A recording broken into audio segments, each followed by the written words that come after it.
प्रतिनिधी अनीस खान सर जामनेर जिकरा education society संचलित न्यू उर्दू प्राथमिक शाळा जामनेर येथे आज दिनांक 15 जून 2026 रोजी नवीन शैक्षणिक वर्षाच्या पहिल्या दिवशी विद्यार्थ्यांचे अत्यंत उत्साहपूर्ण वातावरणात स्वागत करण्यात आले।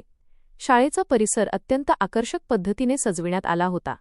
विद्यालयामध्ये प्रवेश घेणाऱ्या विद्यार्थ्यांचे पुष्प देऊन व मिठाई वाटून स्वागत करण्यात आले। विशेषतः नव्याने दाखल झालेल्या लहान मुलांचे शाळेच्या वातावरणाशी ओळख करून देण्यासाठी विशेष स्वागत करण्यात आले, ज्यामुळे विद्यार्थ्यांमध्ये कमालीचा उत्साह दिसून येत होता। या प्रसंगी शाळेच्या मुख्याध्यापिका नजराना मॅडम आणि सर्व शिक्षकवृंदाने विद्यार्थ्यांना नवीन शैक्षणिक वर्षाच्या हार्दिक शुभेच्छा दिल्या।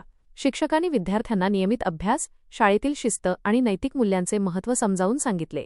तसेच गुणवत्तापूर्ण शिक्षण, परिसराची स्वच्छता आणि शाळेतील नियमित उपस्थिती किती महत्त्वाची आहे याबाबत विद्यार्थ्यांना मोलाचे मार्गदर्शन करण्यात आले। पालकांनीही शाळेने राबविलेल्या या स्वागतपूर्ण उपक्रमाचे विशेष कौतुक केले। अशा प्रकारे जिकरा एज्युकेशन सोसायटी संचलित न्यू उर्दू प्राथमिक शाळा जामनेर येथे नवीन शैक्षणिक वर्षाची एक आनंददायी आणि उत्साहपूर्ण सुरुवात झाली।